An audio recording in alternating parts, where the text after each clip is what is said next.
Potential पे जो अगला लेक्चर है हमारा, देखिए इसमें क्या कुछ हम कवर कर रहे होंगे।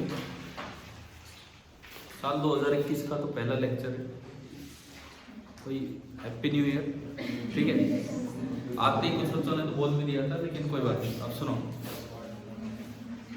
आज फिर कुछ चेंज हुआ है। मतलब जैसे कई बार क्या होता है, नए साल में बच्चे भी और बड़े भी कुछ ऐसी चीज स्टार्ट कर लेते हैं कि हाँ भाई ये करनी है, कि वो 2 दिन हो 3 दिन हो कोई बात नहीं हो तो, लेकिन हम कोशिश करते हैं कि पूरी साल करनी। कुछ भी कोई भी ऐसा काम नहीं, उठने से लेके कई बार होता है कि बस अब तो मैं इतने बजे उठा करूंगा और इस तरह का।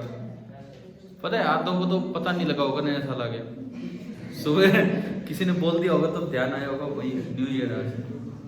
चलिए कोई नहीं, अभी देखिए हम अपने पोटेंशियल वाले काम पे कुछ आगे बढ़े।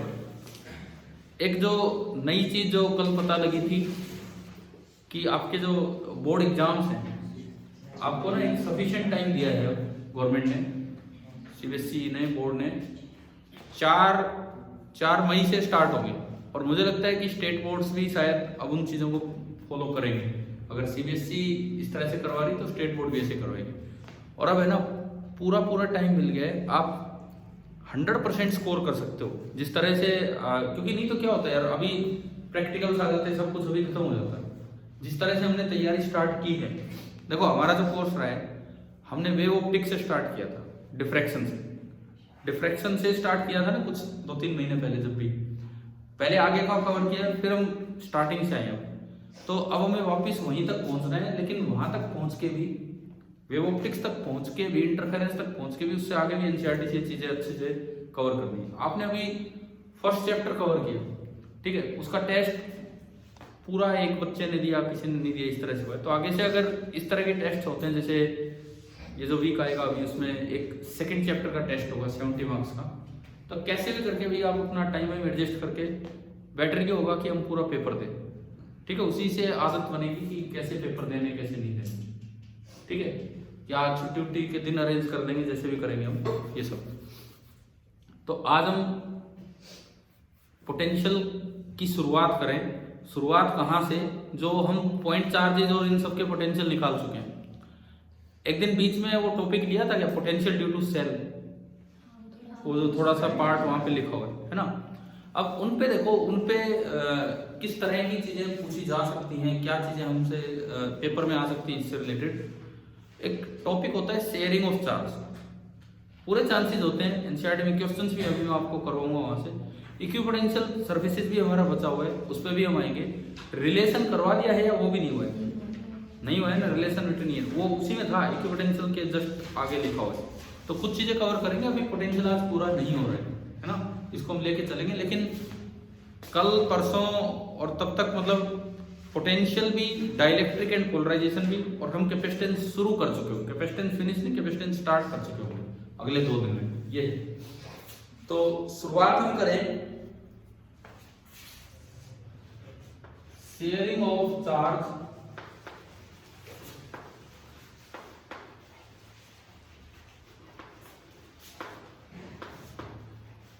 बिटवीन 2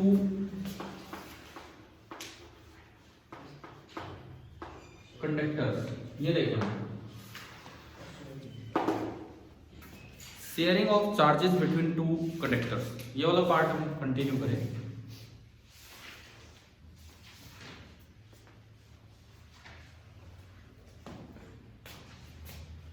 देखिए आपको मान लो 2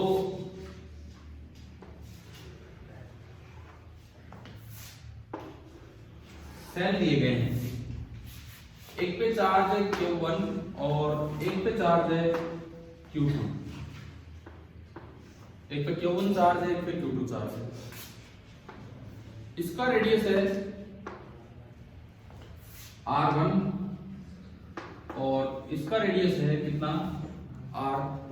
ठीक है, और initially these are large distance apart, एक दूसरे का कोई असर हो नहीं रहा है, एक दूसरे से काफी दूर है, इस तरह का काम। ठीक है, अब इनके बीच में कनेक्टिंग वायर हमने लगाई, अभी ये कनेक्ट नहीं किए इस तरह से। तो ये देखना है कि कनेक्ट करने के बाद कितना चार्ज रीडिस्ट्रीब्यूट होगा, फाइनल चार्जेस किस तरह से आएंगे, ये हमें सीखना होगा। ठीक है, सॉलिड स्फीयर अलग से हमें नहीं पढ़ना है, एटलीस्ट बोर्ड के सिलेबस में वो चीजें नहीं है कि भाई अंदर पोटेंशियल क्या होगा, बाहर क्या होगा। तो हमारे लिए तो बाहर देखना है, तो सरफेस पे देखना है, तो चाहिए सॉलिड हो चाहिए लो, फॉर्मूला क्या रहता है, बिल्कुल सेम। किसी भी कंडक्टर की सरफेस पे सॉलिड हो चाहिए लो, स्फेरिकल हो कैसा भी हो, सरफेस पे पोटेंशियल होता है k q r, फिर k is 1/4 pi एप्सिलॉन। तो आपने क्या किया, इनिशियली v1 इनिशियल देखा यहां का पोटेंशियल, और वो ना सबकी वजह से देखना होता है, जितने भी चार्जेस आसपास है सबकी वजह से। तो इसके कारण तो होगा 1/4 pi epsilon not q1 by r1 और प्लस 0। ये प्लस 0 किसकी वजह से, उसकी वजह से, क्योंकि वो बहुत ही दूर है। अगर वो थोड़ा भी पास होता तो उसका असर भी आता है ना। जब आप यहां लिखोगे v2 इनिशियल, तो वो लिखा जाएगा 1/4 pi epsilon not q2 by r2, ये तो खुद की वजह से, और साथ में कितना हो जाता 0 उसकी वजह से, क्योंकि बहुत दूर है। क्या आपको अभी सेम नजर आ रहा है, v1 इनिशियल v2 इनिशियल नहीं आ रहा है, इसमें q1 by r1 है, इसमें q2 by r2 है। It means v1 initial is not equal to v2 initial. इसका मतलब अगर आपने इनको कनेक्ट कर दिया तो पोटेंशियल डिफरेंस आने पे तो चार्ज फ्लो करेगा। पॉजिटिव चार्ज फ्लो करता है हाई टू लो पोटेंशियल, और नेगेटिव चार्ज फ्लो करता है लो टू हाई। क्यों, वो फील्ड के डायरेक्शन की वजह से, जो relation between E and V में सीख भी रहे हो। ठीक है, तो क्या होगा, ये तो बिफोर कनेक्टिंग है, अभी तो स्विच ओपन है। आप जब स्विच को क्लोज करोगे तो आफ्टर क्लोजिंग, अब देखो ये क्वेश्चन की जो लाइन होती है ना, इस तरह की होती है कि both the cells are brought in contact. इसका ये मतलब नहीं कि दोनों को आप पकड़ के पास ले आए, इसका मतलब दूर थे लेकिन आपने बीच में क्या ज्वाइन कर दी, कनेक्टिंग वायर। समझ गए हो, both the charges both the cells are brought in contact, मतलब ये मतलब है कहीं भी किसी एक से दूसरे पे बिल्कुल चार्ज फ्लो करके गए होंगे। फाइनली चार्ज तब आके रुकते हैं जब टोटल पोटेंशियल दोनों में क्या हो जाए, सेम। क्योंकि एक बार पोटेंशियल डिफरेंस नहीं बचेगा तो अब चार्जेस को मूव करने का कोई कारण नहीं बचेगा। चार्ज तब चलता है जब एक से दूसरे में पोटेंशियल डिफरेंस है ना। तो यहाँ पे ये फिर से वही रेडियस r1 सेम स्फीयर है, ये रेडियस r2। अब देखो, अब अगर मैं देखूं v1 फाइनल, पता नहीं कितना चार्ज बचा है इस पे, मैंने माना कि इस पे कितना चार्ज बचा है q1 स्मॉल q1, और इस पे कितना बचा है q2, ये स्मॉल q1 एंड q2 ये बचे। तो v1 फाइनल अगेन उसी तरह से लिखेंगे 1/4 pi epsilon not q1 by r1 plus 0, 0 दूसरे की वजह से और ये खुद की वजह से, और v2 final 1/4 pi epsilon not q2 by r2 and plus क्या होगा आपका 0, है ना। लेकिन फाइनली जो होगा, फाइनली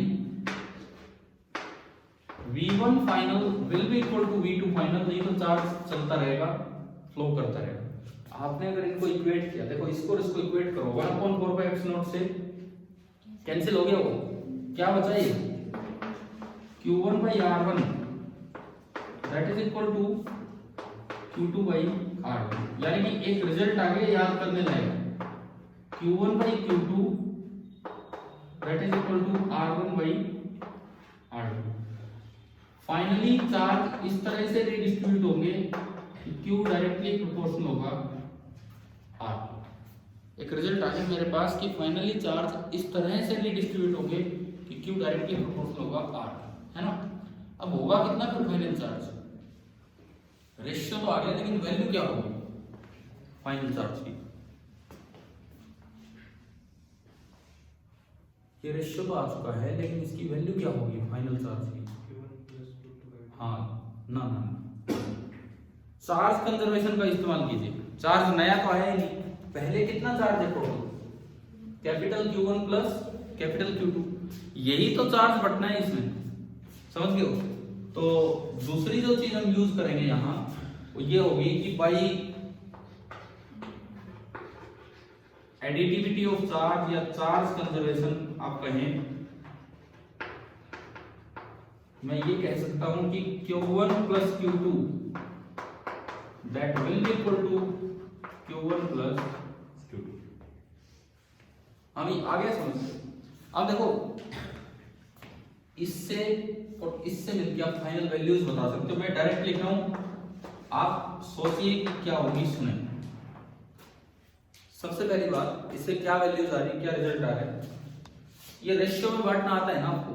कभी भी जैसे कोई नंबर है, सपोज कोई भी नंबर है, फॉर एग्जांपल आपको दे दिया 12, और यूं आ जाए कि इसको 2:1 रेशियो में डिवाइड करो।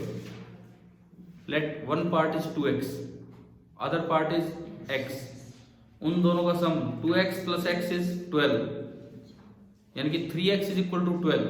तो x एक पार्ट आ गया, 12/3 4 आ गया, एक को 2 से मल्टीप्लाई कर दो, एक से तो एक 8 आया और एक 4 आया। तो उस तरह से अगर हम देखें यहाँ, let Q1 is equal to R1x, Q2 is equal to R2x, इसमें रखा R1x plus R2x is equal to Q1 plus Q2, x common लिया तो x आ गया Q1 plus Q2 divided by R1 plus R2, और फिर आप दोबारा से वापस रखेंगे वहां पे, तो Q1 की वैल्यू आएगी R1 into x। Q1 into Q2 क्यों रखा है? कहाँ?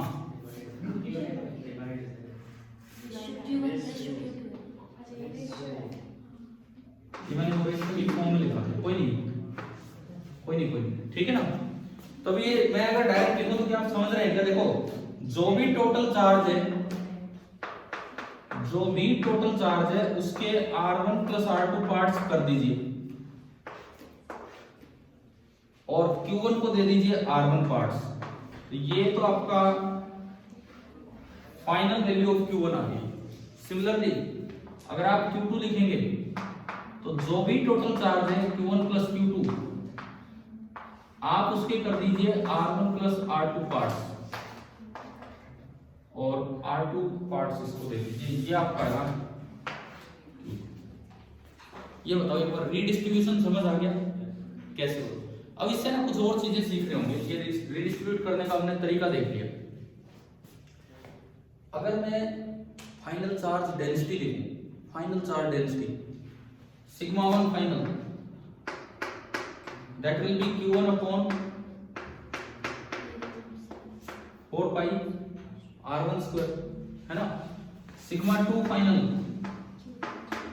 Q2 अपॉन 4 पाई R2 स्क्वायर। अब अगर मैं इनका रेशियो लूं, सिग्मा 1 इज टू सिग्मा 2, 4 पाई से 4 पाई तो कैंसिल हो गया, है ना? ये हो जाए Q1 बाई Q2, एक तो बचा Q1 बाई Q2, और एक नीचे R1 स्क्वायर और ऊपर R2 स्क्वायर। तो ये बचेगा R2 बाई R1 का होल स्क्वायर। और Q1 बाई Q2 अभी देखा हमने, Q1 बाई Q2 कितना है? R1 by R2। यहां रखोगे जब R1 बाई R2 तो एक R1 बाई R2 कैंसिल हो गया, तो क्या बचा? R2 by R1। हाँ जी कपूर जी, सैनिक साहब इधर देखो यार, ये तो हम ध्यान ही नहीं दे रहे क्या चल रहा है ना? कॉन्स्टेंट सी मुस्कान दिखा रहे, मैं कह रहा हूँ इधर देखो, सुनो दोबारा देखो यार, इधर ध्यान नहीं दे रहे हो, इसलिए मैं कह रहा हूँ। ये जो सिग्मा 1 इज टू सिग्मा 2 आया, ये आया Q1 बाई Q2, और ये आया कहां से? ये जो चार्ज डेंसिटी होती है, चार्ज अपॉन एरिया, ये किया आपने। तो सिग्मा 1 इज टू सिग्मा 2 आया, Q1 बाई Q2 और R2 बाई R1 का होल स्क्वायर। क्या ये समझ आ गया यहाँ तक? ठीक है। अब Q1 बाई Q2 की जगह मैंने रखा R1 बाई R2, तो एक R1 बाई R2 से एक कटेगा, तो सिग्मा 1 बाई सिग्मा 2 क्या बना? R2 by R1। Sigma 1 by sigma 2 बना R2 बाई R1, यानी कि मेरे पास अगला रिजल्ट आया कि sigma is inversely proportional to radius of curvature. दो रिजल्ट्स आ गए हैं, क्यू डायरेक्टली प्रोपोर्शनल आर के, लेकिन जो चार्ज डेंसिटी है वो इनवर्सली प्रोपोर्शनल। हम पिछले चैप्टर में एक रिजल्ट बहुत अच्छे से सीख के आए, जो आपके पेपर में भी डाला गया था कि जो चार्ज डेंसिटी है केवल उसी पे डिपेंड करता है electric field outside a conductor, और किसी चीज पे डिपेंड नहीं करता। अगर कहीं चार्ज डेंसिटी सिग्मा है तो उसके बाहर ये कितना होता है, सिग्मा बाई एप्सिलॉन नॉट, और सिग्मा इनवर्सली प्रोपोर्शनल है किसके, आर के। थोड़ा सा कंपैरिजन लो, थोड़ा सा। एक होता है फ्लैट पार्ट और एक होता है पॉइंटेड पार्ट। दिख रहे हैं दोनों हाथी, क्या मैं दिखा, एक ऑलमोस्ट फ्लैट है, ये ऑलमोस्ट फ्लैट है, थोड़ा सा कर्वेचर है, और इसमें कर्व ज्यादा है। कर्वेचर ज्यादा किस में है बताओ, इस वाले में कर्वेचर ज्यादा है। रेडियस ऑफ कर्वेचर ज्यादा किस में, इधर वाले में। अगर मैं इसका स्फीयर बनाऊं तो एक बड़ा स्फीयर बनेगा, उसका रेडियस बड़ा बनेगा। इसका स्फीयर बनाऊं तो छोटा। इसको पॉइंटेड पोर्शन बोल दिया, ये फ्लैट पोर्शन बोल दिया। रेडियस इसका कम है तो सिग्मा यहाँ ज्यादा होगा। अभी देखा हमने final sigma, sigma inversely proportional है, तो रेडियस यहाँ कम है तो सिग्मा यहाँ ज्यादा होगा। और सिग्मा अगर यहाँ ज्यादा है तो इसके बाहर जो चार्ज डेंसिटी है वो नहीं, इसके बाहर जो इलेक्ट्रिक फील्ड है वो ज्यादा होगा, क्योंकि ई केवल सिग्मा पे डिपेंड करता है कंडक्टर में, सिग्मा अपॉन एप्सिलॉन। अगर ई बाहर ज्यादा हुआ तो वो एयर का ब्रेकडाउन कर सकता है, यानी कि एयर को कंडक्टिंग बना सकता है। इसका मतलब वो चार्ज एयर में लीक आउट हो सकता है। इसीलिए पॉइंटेड पोर्शंस ऑफ कंडक्टर पे चार्ज को रोकना मुश्किल है, फ्लैट पोर्शंस पे चार्ज को रोकना आसान है। देखो ये सवाल है जो मैं सीधे यहाँ तक पहुंचा रहा हूँ आपको। एक बार फिर से सुन लो, पॉइंटेड पोर्शन जो होते हैं उनमें रेडियस ऑफ कर्वेचर छोटा होता है। रेडियस ऑफ कर्वेचर छोटा होगा तो सिग्मा ज्यादा होगा, आर कम तो सिग्मा ज्यादा।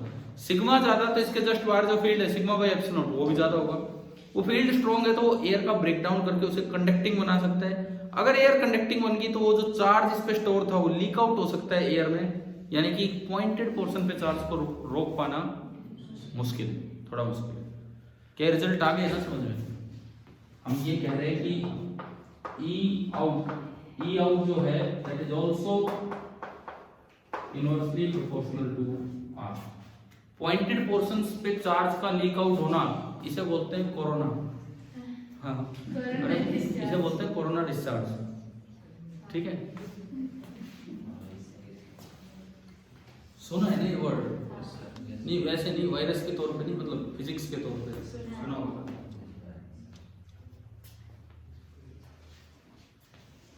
अब कुछ ये नोट कर लो थोड़ा बहुत, फिर इसमें देखते आगे।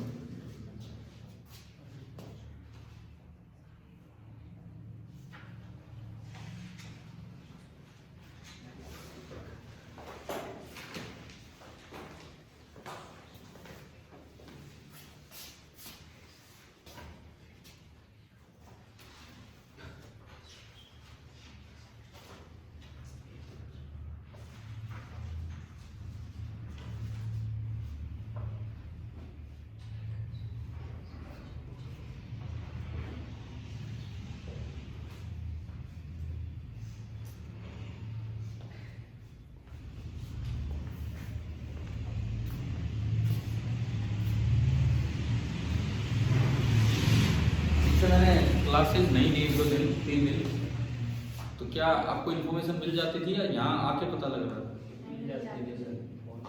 पता लग रहा था नहीं, पता तो ये था नहीं कि आप देखते हो कि नहीं देखते, बस ये था।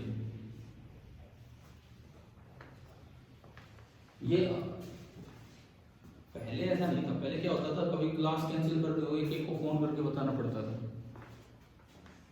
मतलब इस साल से पहले हम ऐसे, या हो सकता है पिछले साल से पहले ऐसे व्हाट्सएप ग्रुप और ये बनाते नहीं थे, यूज ही नहीं करते थे इतनी चीजों को। तो पिछले साल में ना ये तो कई चीजें सिखाई ही नहीं, खासकर ये ऑनलाइन पढ़ना। आप बताओ, जस्ट एक साल पहले की बात करें, ऑनलाइन ग्रुप तो थे, बिल्कुल थे। अरे अपने व्हाट्सएप ग्रुप की बात नहीं कर रहा, जो ऑनलाइन टीचिंग करवा रहे थे, ऐसे ग्रुप तो पिछले 10 साल से थे, 2011 के बाद से आने लग गए थे, लेकिन ध्यान नहीं था। मतलब नॉर्मल साधारण कोई भी इंसान है, टीचर है, स्टूडेंट है, उनका ध्यान नहीं था कि ऑनलाइन टीचिंग भी है या ये भी एक अल्टरनेट है। तो इस साल ने, पिछले साल ने, इस साल नहीं पिछले साल ने 2020 ने एक्चुअली ये तो एक नई चीज सिखाई थी।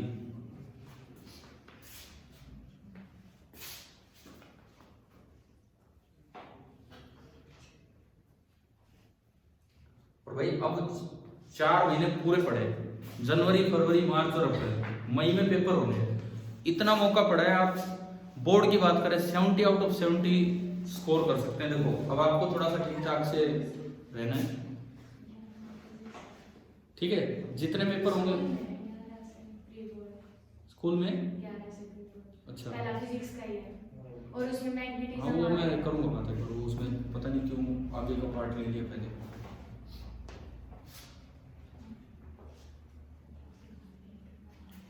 आप सबके स्कूलों में प्री बोर्ड हो चुके होंगे स्टार्ट या हो जाएंगे स्टार्ट। हम यहाँ अपना चैप्टर वाइज टेस्ट रखेंगे 70 मार्क्स, ठीक है। तो वो ढंग से देने, कोई जल्दबाजी नहीं करनी, 4 महीने का समय है, लेकिन इतना रखो कि भैया 100% स्कोरिंग करें। और देखो आप चाहोगे तो मैं संडे को कर दिया करूँगा टेस्ट, लेकिन आप दें भाई 3 घंटे चाहिए मुझे आपके ना। आप 2.5 घंटे में करते हैं, 2 घंटे में, वो आपकी मर्जी है। अगर और दिनों में नहीं मिलते हैं तो आप कहेंगे तो हम संडे को टेस्ट कर लिया करेंगे।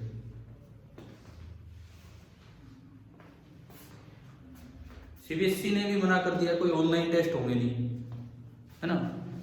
क्योंकि अभी क्या हुआ देखो, कुछ यूनिवर्सिटीज के अच्छी मतलब देश की यूनिवर्सिटीज के एमएससी फाइनल ईयर के बच्चों के ऑनलाइन एग्जाम्स हुए। कैमरा वैमरा सब कुछ फिट करवा दिया, बोले भाई कैमरा होना चाहिए उसमें करो। तो मैंने तो बच्चों से बात की थी कुछ एक से, बोले कोई कुछ काम के नहीं है कैमरे, बोले हम तो अपने सारा बुक से देख देख के लिख रहे थे। बोले कैमरे वाले को बुक थोड़ी दिख रही थी कि मैंने कहाँ रख रखी है, वो तो मेरी तरफ देख रहे, मैंने तो रख रखी थी सामने बुक। एक कोई बैठा दिया, वो पलट के वो बता रहा था कि हाँ ये यहाँ है।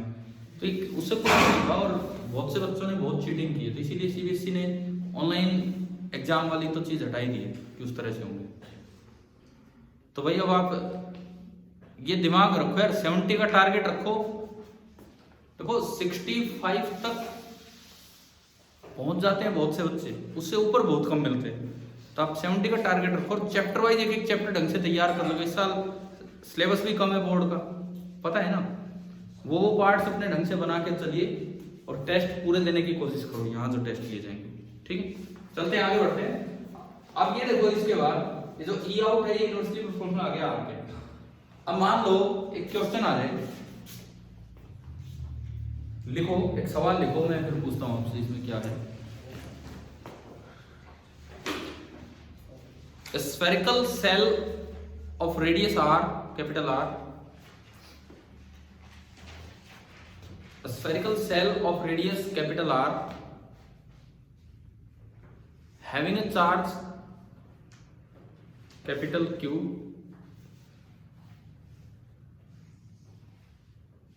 is connected to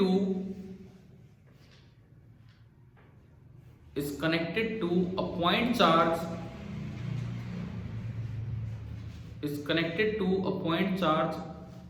Q dash, capital Q रखना लेकिन डैश लगा लो ऊपर, Q dash placed far away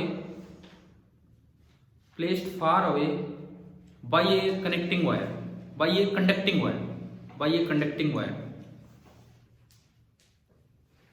ठीक है। Find the final charge on the cell, find the final charge on the cell, SHELL।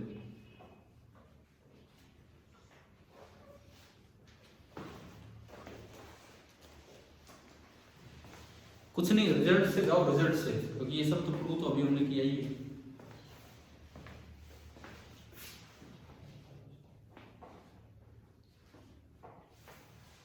Point charge का क्या मतलब है, उसका रेडियस कितना 0, ठीक है। तो जो दूसरा चार्ज है Q डैश बोला उसको, कैपिटल Q बोला है, ये Q डैश बोला है, और R2 कितना बोल दिया 0, और R1 कितना है R। तो अब ये 4 वैल्यू लिख दो एक बार। इसी के सीक्वेंस में चल रहा है जो काम हुआ है ना। इसी सीक्वेंस में आप 4 वैल्यू लिख लीजिए, नहीं तो फिर ये डायग्राम बना के फिर ये वैल्यू लिखनी पड़ेगी। Q1 बराबर कैपिटल Q1 बराबर कैपिटल Q, Q2 बराबर Q डैश, R1 बराबर R एंड R2 बराबर 0। अब आओ अपने रिजल्ट्स में।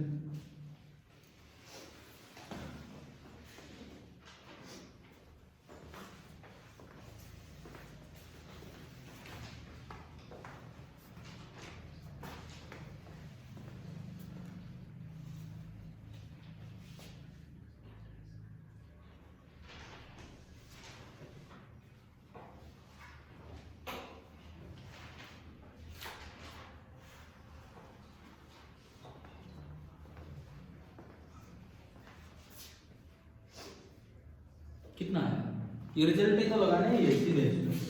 देखो R2 0 रखा, R1 से R1 कट गया, तो Q1 तो आएगा Q प्लस Q डैश और Q2 कितना आएगा 0। आ रहा है ना समझ? Q2 0 हो गया, लेकिन सेल पे कितना चार्ज आ गया? सेल पे कितना चार्ज आ गया? सारा ही तो चार्ज आ गया उस पे। इसका मतलब हमारा आंसर ये होगा all the charge will be transferred to the cell। ये हमारा आंसर है, all the charge will be transferred to the cell। अब यार ये सवाल ना ऐसा सवाल बन जाता है कि शुरुआत ही नहीं कर पाते बच्चे की क्या करे भाई, ये तो पॉइंट चार्ज दे दिया। पॉइंट चार्ज को आप एक सेल की तरह देखो, 0 रेडियस के सेल की तरह। ये मैंने बोर्ड पे कुछ नहीं लिखा, क्या समझ आ गया आपको? इसका मतलब मैंने आपको ना इसी का एक स्पेशल केस पढ़ा दिया। स्पेशल केस ये कि अगर R2 बहुत छोटा है, अगर R2 बहुत छोटा है तो यहाँ का सारा चार्ज कहाँ ट्रांसफर हो जाएगा? इस पे बड़े रेडियस पर। ठीक है, अब आप अपनी किताब में आओ, page number 92, question number 36, 2.36। Page number 92 NCERT book में पेज नंबर 92 क्वेश्चन नंबर 2.36 करें ना, उसको पढ़िए आप, देखते हैं।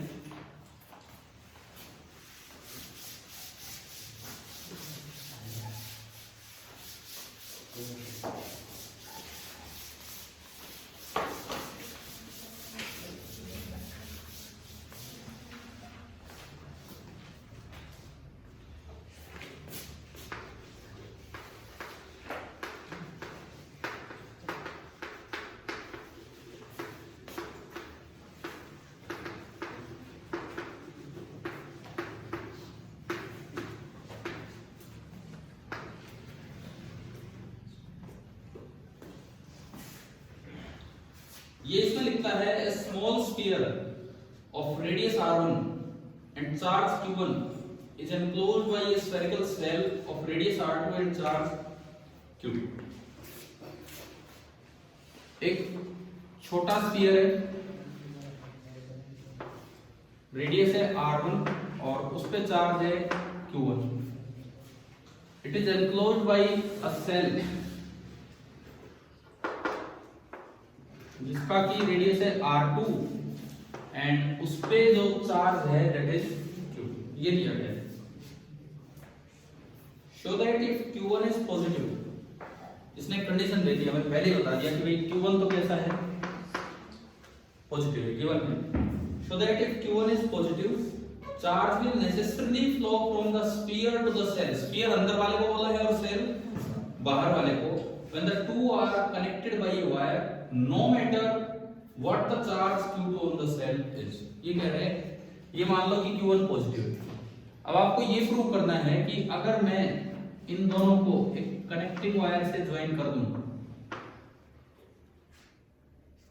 तो चाहे Q2 की वैल्यू कुछ भी हो, Q1 का सारा चार्ज कहां चला जाना है? बाहर चला जाना है। ये तो ये तो आपका डायग्राम है।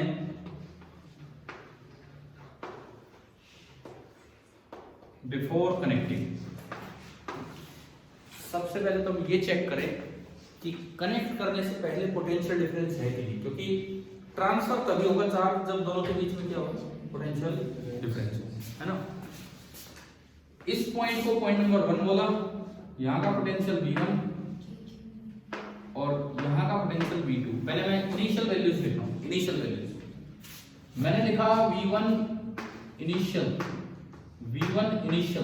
सबकी वजह से लिखना है, सबकी वजह से, आसपास जो भी V1 इनिशियल खुद के कारण तो सरफेस पे होता है KQ/R, तो ये होगा 1/4 epsilon Q1/R, खुद के कारण तो होगा 1/4 epsilon Q1/R, है ना। प्लस इस बार दूसरे वाला इंफिनिटी पे नहीं है, दूसरा कहाँ है, कहीं हो, मैं बताओ उसकी वजह से यहाँ पोटेंशियल कैसे लिखूं। उस गोले की वजह से अंदर पोटेंशियल, हमने कभी पढ़ा था सेल का पोटेंशियल, सरफेस पे जितना होता है उतना ही अंदर हर जगह होता है।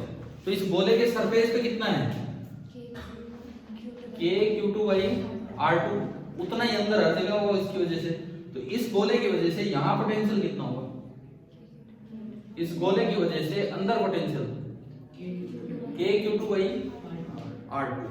तो ये आपका बना 1/4 epsilon Q2/R2। अब मैं लिखूंगा V1 फाइनल कैसे लिखें, यहां ना सॉरी V1 फाइनल के बाद में होगा, मैं लिखूंगा V2 इनिशियल, सॉरी पहले मैं V2 की इनिशियल वैल्यू क्या होगा, बाहर इसकी वजह से बाहर लिखना है, एक तो इसकी वजह से और एक खुद की वजह से। इसकी वजह से बाहर कैसे लिखूंगा, एक सेल की वजह से बाहर जब भी लिखना हो सारा चार्ज समेट के कारण दो उसके, तो अगर मैं इस Q1 को समेट के यहाँ रखूं तो इससे दूरी कितनी है R2, ये बनेगा 1/4 epsilon Q1/R2। बताओ समझ आ रहा है क्या। प्लस दूसरे के लिए तो वो पॉइंट है ही सरफेस पे, तो KQ/R मिल जाएगा 1/4 epsilon Q2/R2। अब अगर कंपेयर करो क्या अलग है क्या दूसरी टर्म में कुछ भी अलग है नहीं, तो Q2 से कुछ भी हो क्या उससे कोई फर्क पड़ रहा है। लास्ट लाइन आपकी ये लिखी, no matter what the value of Q2 is, समझ में आया। Q2 से तो फर्क ही नहीं पड़ रहा पोटेंशियल डिफरेंस पे। हाँ लेकिन ये अलग है, ये कौन बड़ा है कौन छोटा है, R2 बड़ा है। R2 अगर बड़ा है तो ये चीज छोटी होगी, दूसरी टर्म सेम है, ये चीज छोटी है, इसका मतलब V2 छोटा हो गया। इसका मतलब जो V1 इनिशियल है वो बड़ा है किससे, V2 इनिशियल से। क्या इतनी बात समझ में आ रही है। क्या हमने पीछे कहीं भी ये नाम इस तरह की चीज आई है कि इलेक्ट्रिक फील्ड की डायरेक्शन होती है from high potential to low potential, आया पिछले कुछ क्लासेस में। तो V1 हाई है V2 लो है, तो इलेक्ट्रिक फील्ड किस डायरेक्शन में होगा, हाई टू लो, यानी कि ये आपकी डायरेक्शन हुई इलेक्ट्रिक फील्ड की। पॉजिटिव चार्ज पे फोर्स किधर लगता है, फील्ड की डायरेक्शन में, और Q1 क्वेश्चन में दिया है कैसा चार्ज है, पॉजिटिव, तो यानी कि Q1 अगर आप कनेक्शन दे दें तो Q1 किधर जाना चाहेगा, बाहर की तरफ। एक बात तो समझ में आ गई है कि जो E की डायरेक्शन है that is from inner to outer,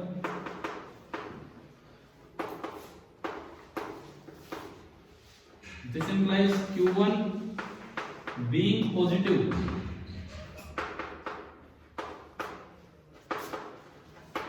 will tend to move outwards, क्योंकि ये पॉजिटिव है इस वजह से किधर मूव करना चाहेगा, बाहर की तरफ जाना चाहेगा, will tend to move outwards। समझ आया कि नहीं है, ठीक हो रहा है यहाँ तक है ना। अब सुनो, अब एक चीज और जो अभी बची है हमारी, सवाल में लिखता है कि show that if Q1 is positive charge will necessarily flow from sphere to the cell. ये तो हमने प्रूव कर दिया, कितना फ्लो करेगा अब ये और देखते हैं, हम ये और दिखाएं इसमें कि कितना फ्लो करेगा, क्योंकि हो सकता है कितना करके आधे नंबर मिले, वो ये भी पूछना चाह रहा हूं कि कितना क्या होगा, ये कैसे निकालेंगे कितना फ्लो करेगा। वो फॉर्मूला नहीं लगाना है, वो फॉर्मूला नहीं लगाना है, बिकॉज वो तो तब था जब दोनों सेल्स बहुत दूर दूर थे, है ना। उसका तरीका लगाना है हमें। बिफोर कनेक्शन क्या है ये समझ आ गया सभी को, है ना, नोट भी कर दिया होगा आपने शायद।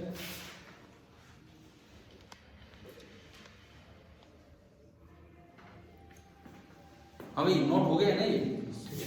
इसके बाद देखो आफ्टर कनेक्शन क्या होगा।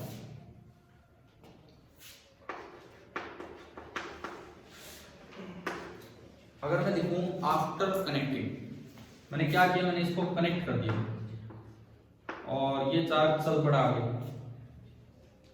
फाइनल चार्ज जब मुझे नहीं पता क्या है, मैं लिखता हूं कि अब फाइनल चार्ज हो गया Q1 डैश और इस पे हो गया Q2 डैश। ये फाइनल चार्जेस है। चार्जेस कब तक फ्लो करेंगे, जब तक पोटेंशियल सेम हो जाएगी, ठीक है। तो एक हमने माना Q1 डैश और एक मान लिया Q2 डैश, इस तरह से। तो अब देखो मैं V1 फाइनल लिखता हूं, बस यही थोड़े थोड़े बदलाव करके, कुछ नहीं होना, सब कुछ सेम है। यहाँ डैश लग जाने हैं, ये तो मुझे सोचना ही नहीं है, बाकी तो समझ लियो, यहाँ पे डैश लग जाने हैं। ऐसे ही V2 फाइनल, यहां भी डैश लग जाने। अब finally V1 final is equal to V2 final. Finally V1 final is equal to V2 final. करें इक्वेट। चलो 2 मिनट आप कर, ये पिछला मिटा दो अगर ये हो गया था। आप मुझे यहां से फाइनल वैल्यूज बताओ तो वही कोई इक्वेट करते।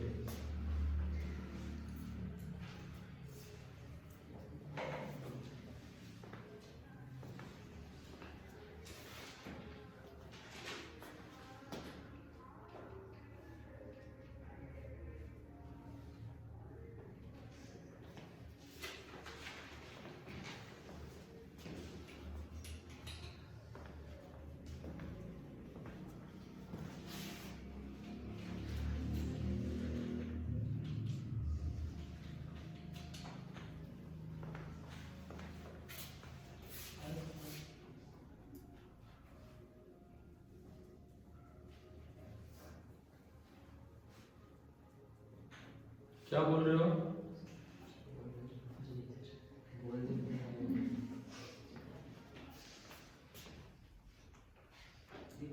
क्या बोला था आपने? बताओ। R1 is equal to R2, मतलब मैंने तो डायग्राम गलत बना दिया फिर तो।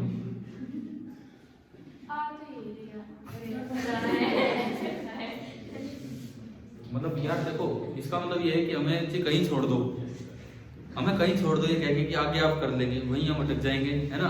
ये तो कहीं भी हम गलती कर देंगे। इसका मतलब मैथमेटिक्स में हम बहुत कॉमन मिस्टेक्स करते हैं। R1 इक्वल टू R2 किस किस का आ गया ये बताओ। मैं जस्ट 2 मिनट इसीलिए रुका था कि एक बार पहले आप सोल्व करो कैसे करते हो। सुनिए, आपने इन दोनों को इक्वेट किया, इक्वेट करते ही ये पूरी टर्म इस पूरी टर्म से कैंसिल होगी, बचाइए इसमें 1/4 भी कैंसिल हो गया और ये बचा Q1 dash by R1 is equal to Q1 dash by R2। अब आपने Q1 डैश से Q1 डैश भी काट दिया बिना ये सोचे समझे, क्या पता वो 0 ही हो। एक जगह लिखा हो 0 × 3, एक जगह लिखा हो 0 × 4। अब 0 को काटे, बोले यार ये तो 3 = 4 आ गया। क्या 3 = 4 होता है क्या? आपने वो देखा ही नहीं कि 0 × 3 0 होता है और 0 × 4 भी 0 नहीं। चार्ज कंजर्वेशन नहीं, इसको मैथमेटिकली सोल्व करो ना इस चीज को। इधर देखो, इधर देखो, अगर फिर भी और थोड़ा एग्जैक्टली करना चाहे तो Q1 डैश × R2, क्योंकि Q1 डैश एक वेरिएबल है जो आपको पता नहीं क्या है। आपने Q1 डैश कॉमन लिया, इधर ला के क्या बचा? दो चीजों का प्रोडक्ट 0 है तो या तो ये चीज 0 होगी या ये चीज 0 होगी। क्या R2 = R1 है हमारे डायग्राम से? तो क्या R2 - R1 0 हो सकता है? इसका मतलब दूसरी चीज क्या होगी? 0। तभी तो ये इक्वेशन, ये मतलब सिंपली भाई देखो एनसीईआरटी का सवाल है, बोर्ड में आ जाए, हम सोल्व कैसे करें इसे पूरा since R1 is not equal to R2, this implies R2 minus R1, this is not equal to 0, इसका मतलब Q1 डैश कितना हो गया 0। अब लगाओ चार्ज कंजर्वेशन। अब फाइनली अंदर कुछ चार्ज बचा ही नहीं।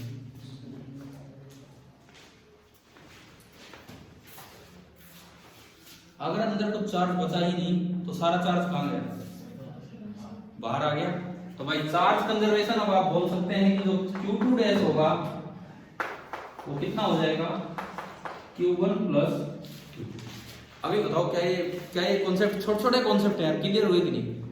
आप ये पढ़ के चले जाते हो, बोले ये तो कर ही दूंगा मैं, एनसीईआरटी का ही तो सवाल है, और यहाँ तक करके भी छोड़ देते, बोला आगे तो मैं कर ही दूंगा, और वहां पेपर में फिर यही जाके अटक जाते हैं और R1 बराबर R2 लाके बैठे रहते हैं।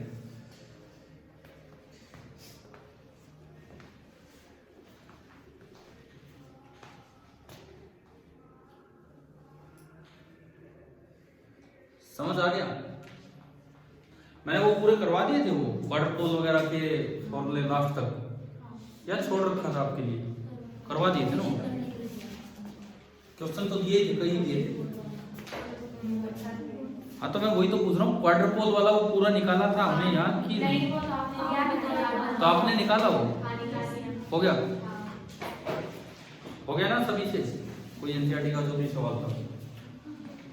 अच्छा अब मुझे बताओ, अभी तक आज की क्लास में पिछले 45 मिनट में हमने मेनली एक चीज सीखी है, sharing of charges between two conductor. आखिर में दो अच्छे सवाल लिए, एक वो सवाल जिसमें पॉइंट चार्ज को सेल से कनेक्ट किया। कई बार स्टार्टिंग नहीं हो पाती यार, मैं कैसे करूं इसको? आपको पॉइंट चार्ज को एक स्पेशल केस ऑफ सेल मानना होता है जिसका R टेंड्स टू 0। फिर दूसरा सवाल जो बहुत अच्छा सवाल है कि अगर कंसेंट्रिक सेल ले लिए तो वो फॉर्मूला एज इट इज नहीं लगते हैं कि ये डायरेक्ट रेशियो इनवर्स रेशियो। अब आपको उस प्रोसेस पे जाना होगा। फिर इसमें भी एक बहुत अच्छी सी बात यह है कि लास्ट में आके इक्वेशन ही नहीं सोल्व हो पा रही है और हम अटक के बैठ जाते हैं R1 बराबर R2 लाके, जो पॉसिबल ही नहीं है। इसका मतलब हमारे सॉल्यूशन में कहीं गलती कर रहे हैं और उससे आता है। तो एक चीज और हमारी समझ आ गई कि अगर कंसेंट्रिक सेल होंगे, कनेक्ट करने पे अंदर का सारा चार्ज कहाँ चला जाता है? बाहर चला जाता है। एज ए रिजल्ट भी हम इस चीज को याद रखें। समझ आ गया कि नहीं? ठीक है, अब मैं आता हूं इसी में दूसरी बात पे। इसमें क्वेश्चन में दिया कि Q1 इज पॉजिटिव, अगर Q1 नेगेटिव होता तो क्या होगा? तो अंदर की साइड, तो बाहर वाला भी किधर आ जाता? अंदर। कैसे? क्योंकि वो फील्ड की डायरेक्शन से अपोजिट जाता है। फतवा जारी कर देते हम एकदम, बोले ये हो जाएगा।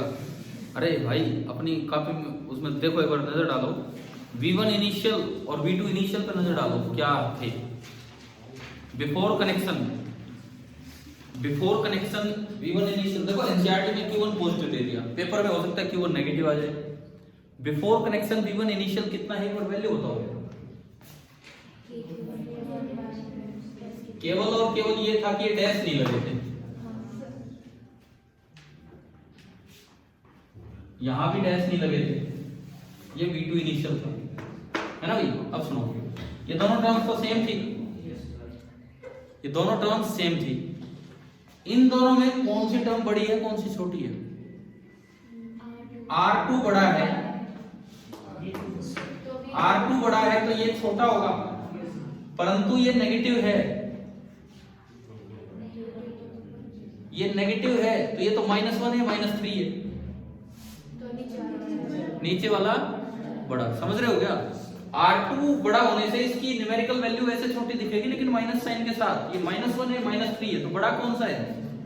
ये, हाँ ये बड़ा है ना, ये बड़ा है, V2 बड़ा है, फील्ड होता है हाई टू लो पोटेंशियल, तो फील्ड इधर हो गया। अब ये चार्ज कैसा है? नेगेटिव चार्ज किधर चलता है? तो ये भी बाहर रवाना हो गया। समझ आया? और कितना बाहर रवाना होगा वो देखना हो तो उसके लिए फिर फाइनल पे आ जाओ। फाइनल करना है तो डैश लगा दो, बाकी दोनों तो कट ही लेने जब आप इनको इक्वेट करेंगे। फिर से यही बनेगी सेम इक्वेशन, सेम इक्वेशन बनेगी, सेम सॉल्यूशन, और Q1 डैश कितना हो जाएगा? 0। तो क्यू टू डैश कितना हो जाएगा, वही नेगेटिव हो चाहे पॉजिटिव हो बिल्कुल सेम हो गया। अब यार ये 3 नंबर में आ जाए तो कंफ्यूज तो यूं कर देंगे, फर्स्ट पार्ट आपसे सोल्व करवा दिया Q1 पॉजिटिव के लिए, सेकंड बोल देगा Q1 नेगेटिव है, आप तो उसमें उल्टा करिए होगे, जबकि रिजल्ट तो वही आ रहा है सेम। समझ आ गया है? तो अपने इसमें ऐड कर लेना कहीं भी ये चीज कॉपी में या जैसे भी कह लीजिए।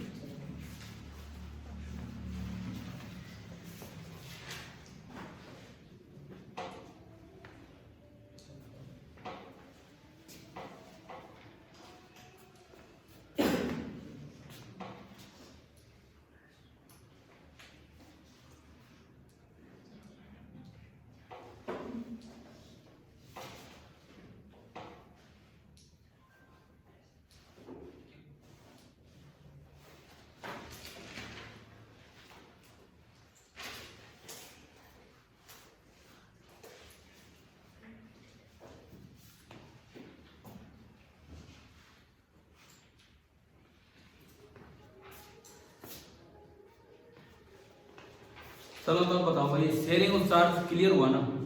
ठीक है। और इस बेस्ड जो क्वेश्चन यहाँ दिया था वो मैंने आपको बता दिया क्या है, उसमें कुछ चेंज करके भी आपको बता दिया। अब मैं चलता हूँ अगले पार्ट पे। अभी पोटेंशियल में ही कुछ बातें बची हुई तो वही हम पूरे कर रहे हैं। इक्विपोटेंशियल सरफेस पे भी आने से पहले उसी को समझाने के लिए एक और टॉपिक है, relation between E and B, जो आपकी बुक में उसी टॉपिक के साथ दिया हुआ है, इक्विपोटेंशियल के साथ ही अगले पेज पे ना वहीं पे मेंशन कर रखा है। तो हम ये शुरुआत कर रहे हैं, लेकिन ये इस क्लास में पूरा नहीं हो पाएगा, तो कल भी कंटिन्यू रहेगा ये का। कल relation between E and B भी चलेगा और इक्विपोटेंशियल सरफेस भी चलेगा, ये सब पार्ट चल रहे हैं। तो नेक्स्ट हेडिंग आप ये डाल लेना, relation between intensity and potential of a field.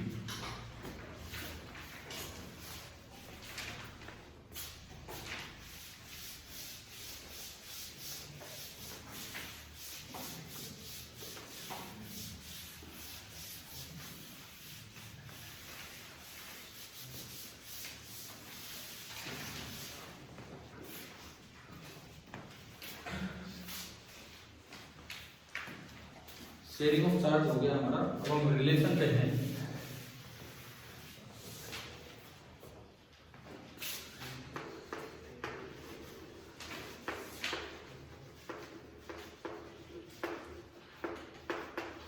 Relation between E and V, इस टॉपिक पे हम relation between E and V. देखो सुनो,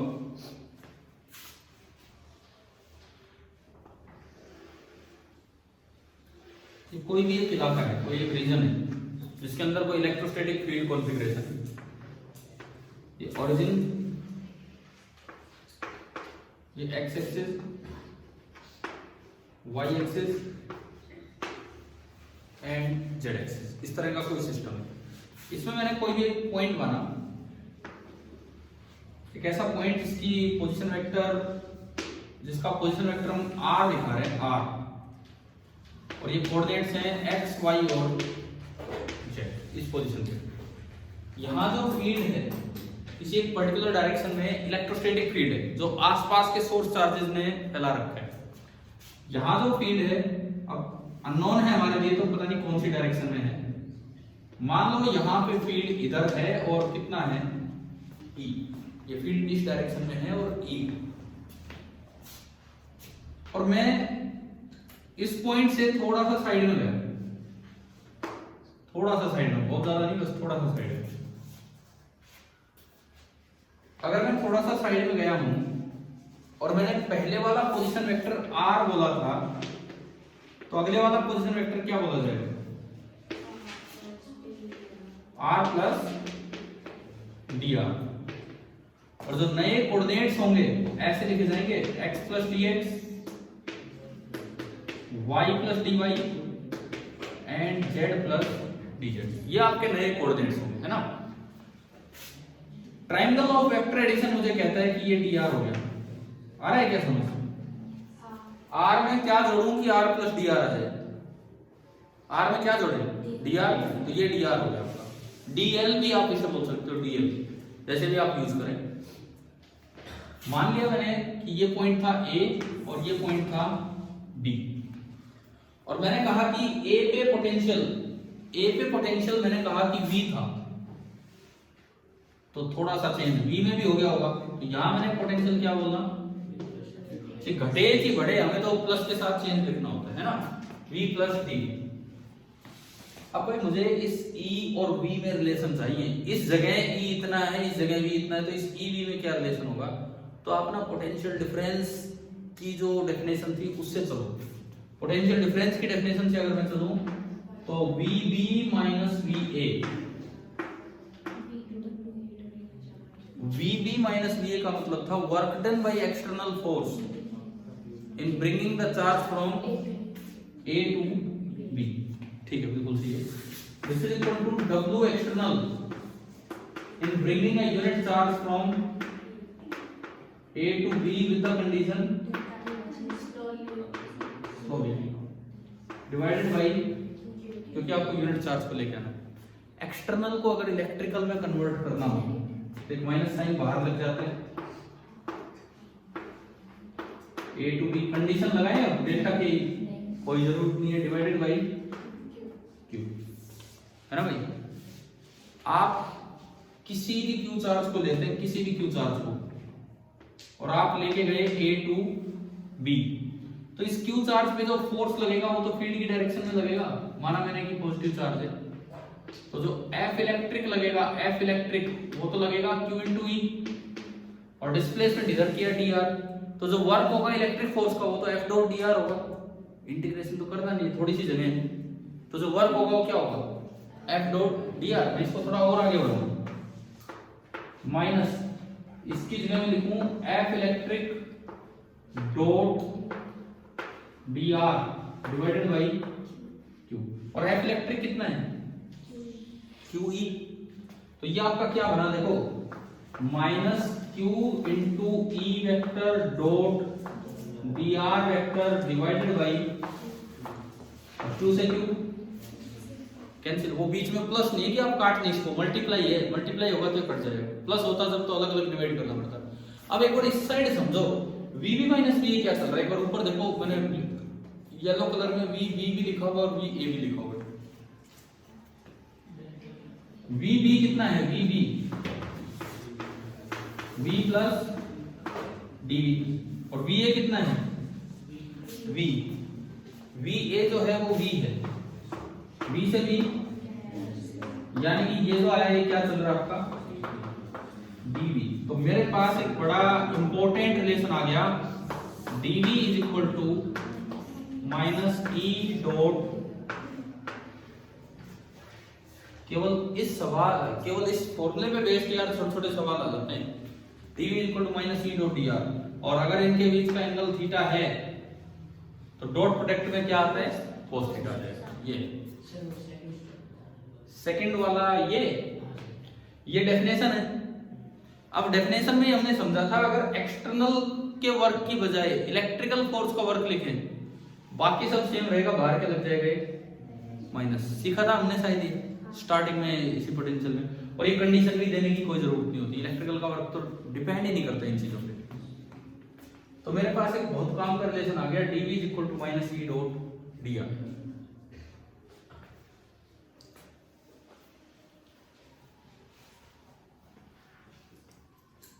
कल की क्लास होगी ना, पहले इस पे बेस्ड ही चलेगी, इसी पे बेस्ड थोड़ी देर चलेगी, और फिर इक्विपोटेंशियल सरफेसेस की तरफ हम आएंगे।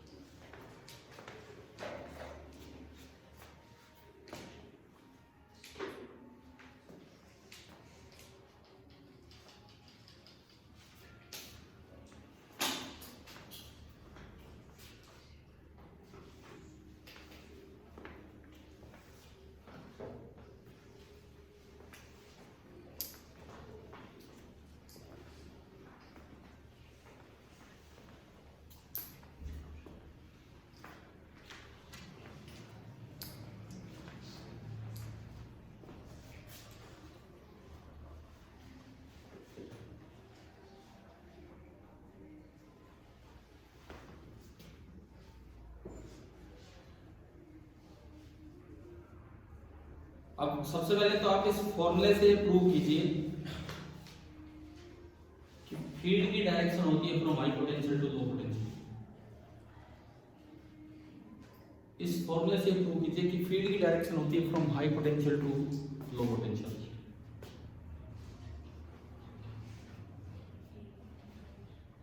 देखो ये ए पार्ट आ गया भाई, ये रिलेशन लो। बी पार्ट आ जाए, hence show that potential decreases along the direction of electric field.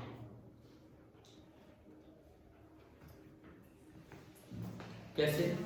अगर आप फील्ड की डायरेक्शन में चलोगे तो जो dr है वो इधर हो गया, E और dr के बीच का एंगल कितना होगा ना। अगर आप फील्ड की डायरेक्शन में चले, आप B को यहीं बना दो, A यहाँ है, B यहाँ बना दो ऊपर, फील्ड की डायरेक्शन में चले तो थीटा कितना हो गया 0। जब आप इस डॉट प्रोडक्ट को खोलोगे तो माइनस तो बाहर फॉर्मूले में है, E का मैग्नीट्यूड इनटू dr का मैग्नीट्यूड इनटू cos 0 1। मैग्नीट्यूड किसी वेक्टर का कभी नेगेटिव नहीं होता, तो ना तो E का मैग्नीट्यूड नेगेटिव है ना dr का मैग्नीट्यूड, परंतु फॉर्मूले में क्या लगा हुआ है, मतलब dv नेगेटिव आ गया। dv मतलब चेंज नेगेटिव आ गया। चेंज नेगेटिव आने का मतलब है कि जो फाइनल पोटेंशियल है v प्लस dv वो पहले से कम है। तो ये प्रूव हो गया अपने आप की फील्ड की डायरेक्शन में पोटेंशियल डिक्रीज करता है। इसी में लिख दो ये चीज, यहाँ पे ना यूं लिखो, यूजिंग द रिलेशन, एक क्वेश्चन की तरह लिखे, क्वेश्चन की तरह, using the relation dv equal to minus E dot dr, using the relation dv is equal to minus E dot dr, show that the potential decreases along the direction of E। Short में लिख लो, E ही लिख देना।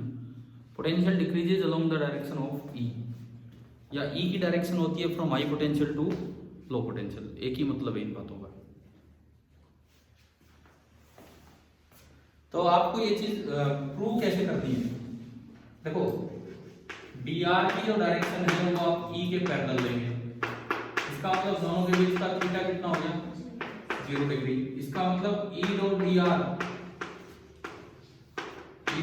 कैसा हो गया positive. इसका मतलब minus E dot dr कैसा हो गया नेगेटिव।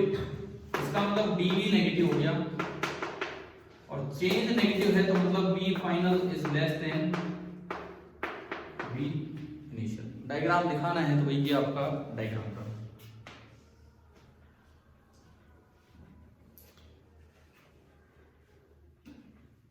क्या पहला सवाल यहां से समझ में आया? दूसरा सवाल,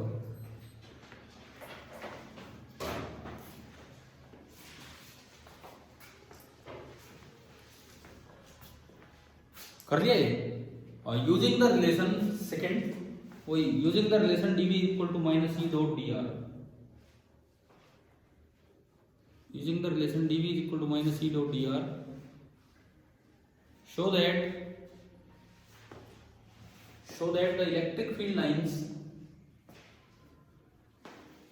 the electric field lines are normal मतलब perpendicular to the equipotential surfaces, are normal to the equipotential surfaces। Equipotential surface नाम से पता लग रहा है क्या होती है, ऐसी सरफेस जहां पे इधर से उधर जाने पे पोटेंशियल में कोई चेंज ना हो। इस फॉर्मूले से कैसे प्रूव करेंगे?